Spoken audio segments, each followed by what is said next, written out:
Initially, we were going to start this video by taking a cheap replica of Lepoglava lace, ripping it in front of the camera, and then reassuring you and making a poorly worded joke to get your attention. Unfortunately, none of us managed to get our hands on a piece, so we will skip right to the actual content. The most well-known lace comes from the city of Lepoglava in the island Pag. Lepoglava lace is on UNESCO's representative list of the intangible heritage of mankind. To make it, people use cotton or linen thread, and be it white or beige, it contains stylized shapes of flora and fauna, as well as Baroque and geometric shapes. It blossomed at the end of the 19th and by the beginning of the 20th century. A woman named Danica Brosler greatly improved the quality of the Lepoglava lace by using really thin thread and combining motifs from well-known places that made lace, with national and Baroque symbols. Contributions to the intricate art of lace sewing, a memorial was raised in the Lepoglava City Hall.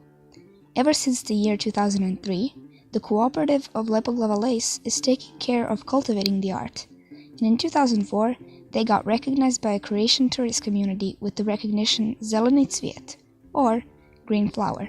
In 2011, competing against 10 different countries and 36 Russian districts, it earned the title of being the most beautiful lace.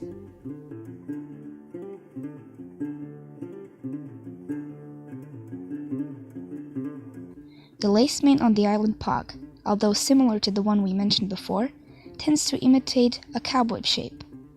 Very often, people used to incorporate it into clothing or decorate their home with it. According to a theory, it has roots in ancient Greece. People started making it in the 15th century in the St. Margaret Monastery, and it was sold in Venice and Vienna. In folk costumes, it was worn as a chest covering on shirts, stretching from the neck to the hips, and to the edges of the sleeves. Truly an important part of Pag's traditional wear is the head covering, in the shape of a triangle and the edges laced, 3 golden needles decorating the top. Pag's traditional wear is a protected cultural good in Croatia, hence why so many people are proud of the lace that comes with it. Just like in Lepoglava, a way people often present the lace is by putting it on a table or a wall, protected by a layer of glass. It can even be found in churches, at the altar and the priest's robes. Of course, none of this would matter if the lace was manufactured in great numbers, but believe it or not, it is all handmade. Not many folks here in Croatia still practice the art of sewing lace, and most of the people that do are elderly locals. If it was up to us, we would give them much more recognition than they have right now.